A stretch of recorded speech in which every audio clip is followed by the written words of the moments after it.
Ouais, à froid, le retour sur le match de Gravelines est le même qu'à l'issue du match. C'est un match de notre part qui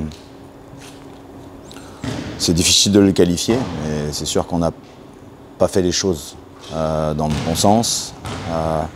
On a manqué d'investissement, d'engagement, de jeu collectif.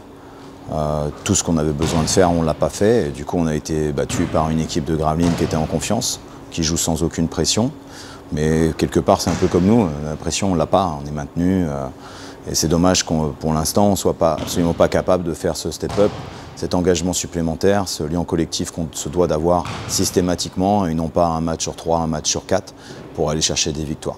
Donc c'est une défaite qui m'a beaucoup peiné, évidemment sur le résultat, mais beaucoup sur la manière, parce que c'est le basket qu'on a proposé dimanche dernier, il n'est pas conforme à ce qu'on a envie de voir de la part de l'équipe.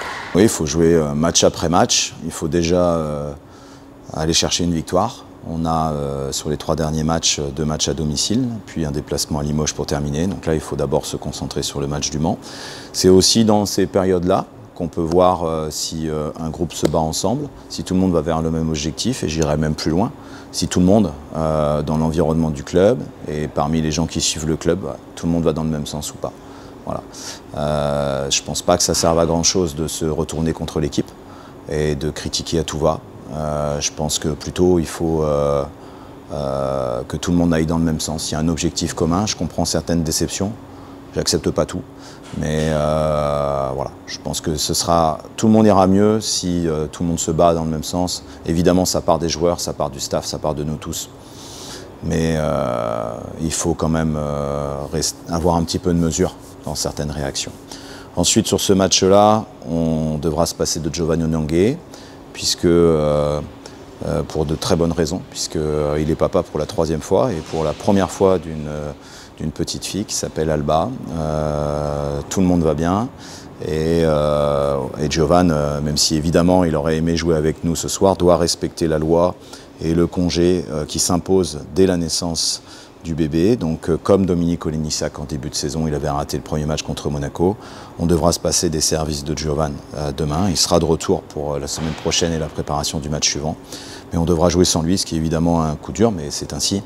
Et c'est pour des bonnes raisons. Et c'est maintenant à ses coéquipiers de compenser cette absence qui, vous le savez tous, c'est une absence difficile compte tenu de l'importance de Giovanni dans l'effectif. Ouais, je suis en ce moment dans une optique où l'adversaire m'importe peu, compte tenu de la façon dont nous on joue. C'est ça qui est le plus important pour moi. Après, on sait que Le Mans, il y a quand même des spécificités. Ils font une superbe saison. Il faut féliciter l'ensemble du club, évidemment Guillaume Vizade et tout ce qui l'amène depuis son arrivée dans le club. Donc là, ils font une saison remarquable avec cette Leaders Cup. Puis une finale de Coupe de France. Ils sont pour l'instant à la 6e place qui est qualificative directement pour le play-off. Oui, demain ils vont arriver, d'après ce qu'on lit dans la presse, avec des blessures, donc on verra bien. Il faut se rappeler qu'ils ont gagné la Leaders Cup à 7, donc ils ont quand même quelques ressources.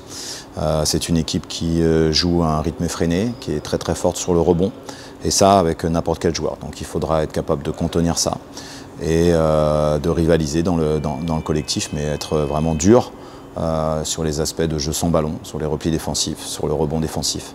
Là, ils ont battu Bourg-en-Bresse alors que Trevor Hudgins s'est blessé au bout d'une dizaine de minutes de jeu.